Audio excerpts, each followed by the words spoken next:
idea that now FEMA is going to push those dollars down to the state level, once that finds traction, is that going to be a good idea, or is it going to take some work for the states to figure out how to run disaster money?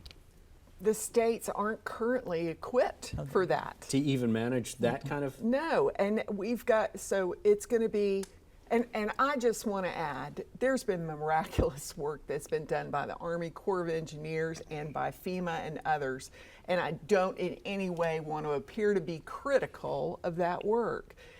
But if we could always use greater efficiency and in the movement of money, and so that local municipalities are not having to expend their dollars. I mean, the state has now had to come back and give temporary interest-free loans of dollars to make up for what Hendersonville has had to put into repairs, what Buncombe County has had to put into repairs. Do you think those will be forgivable loans? Yes. I do. Okay. I believe that. David? Yeah, I think when it comes back down to it, the federal government has a role. And I think one of the things that FEMA did so well and again, it gets back down to the individual people that came to respond, is that they put that federal badge out there and said, we are going to take the ownership of the leadership of this situation and let people fall in behind them. You need that sense of order.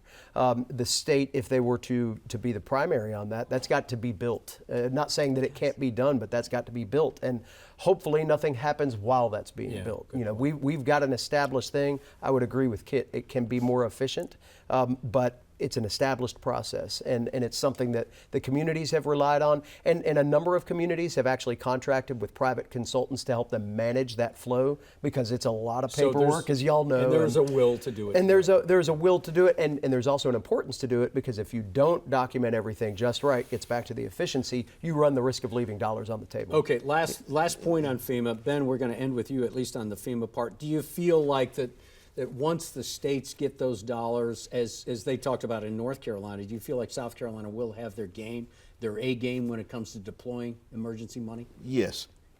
I have no doubt that South Carolina can handle a smaller disaster. A huge disaster like Katrina, I'm not quite sure if the states couldn't handle that. There's a lot of data to be collected. There's a infrastructure project, infrastructure that needs to go into it. When I say infrastructure, I'm talking about computer systems to gather all this data, to distribute the funds through this system, to make payments to individuals. If we got the funds here to train all these people for the infrastructure, we could handle small disasters.